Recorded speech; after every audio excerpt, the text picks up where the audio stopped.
Pag ako nagugupit sa'yo, mag-aaway pa tayo. Ano, gusto mo lang talaga ng naglilinis, ano?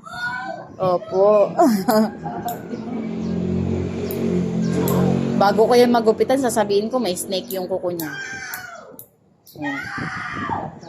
Tingnan mo, no.